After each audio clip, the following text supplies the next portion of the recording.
Hi everybody, just wanted to give you a little pointer on changing an item, a starter switch on this Kubota L305DT. It's about a 1984 model workhorse. So this was the problem that I had was it just would not start. Obviously, the lights on the dash would not illuminate, which suggested either the bulbs were burned out or that the switch itself was faulty and it wasn't sending current actually to the lights. But it was an intermittent thing.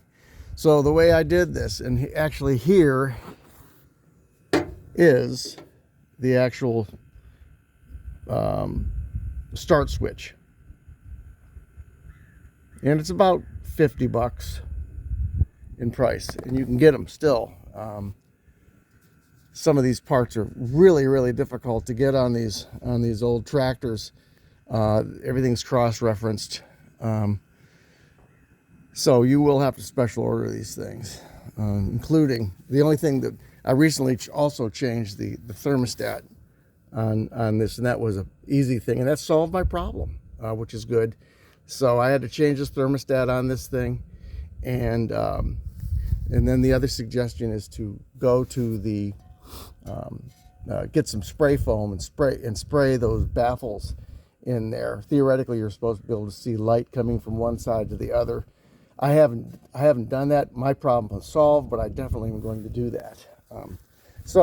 The way you do this is this thing comes off. It just unscrews off, and then there's a little washer on there that you have to remove, and then you can pull it off. And to the inside, once you lift this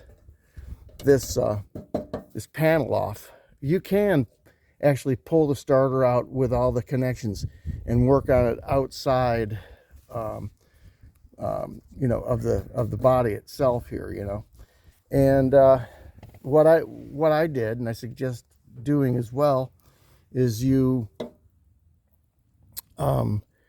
just disconnect one wire at a time, and then work your way around this 1, 2, 3, 4, 5 prong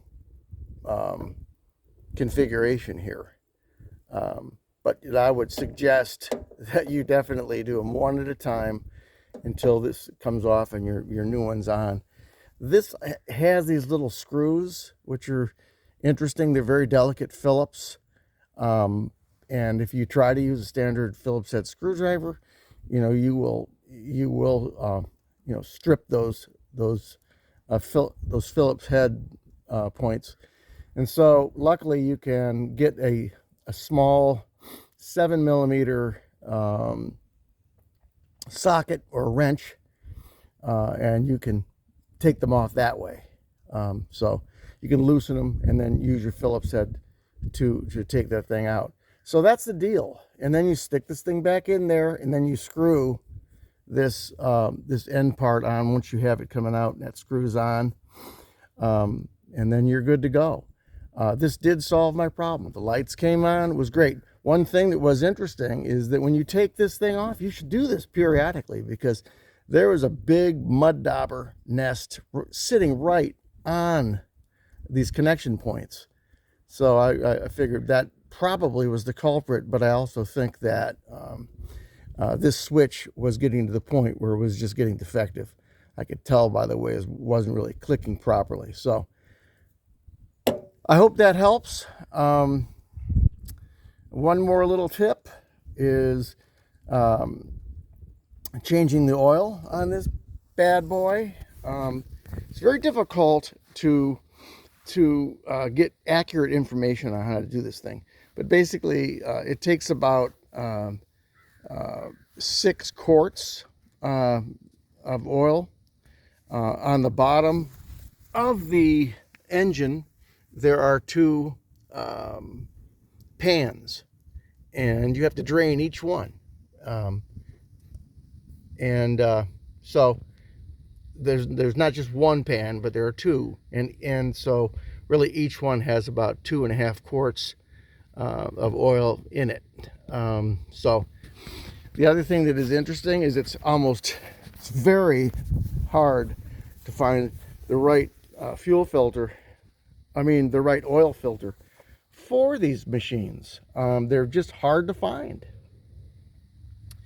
And so, I mean, I've got some people researching. I'm trying to get it, but I just, basically removed all the filthy oil, and I have another oil filter on order. Hopefully I'll get it. But you can also see that I think, you cross-reference these things so much that this filter itself is so close to this item right here that you can't even get a wrench around it.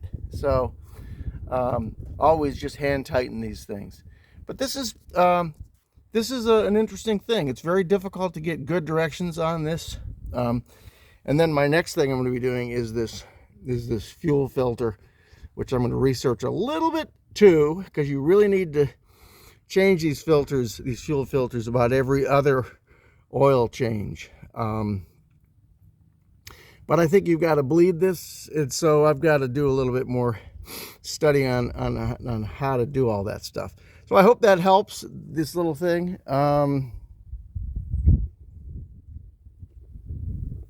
So anyway, good day, and hope this helps with your tractor challenges, because you always have them when you have a tractor.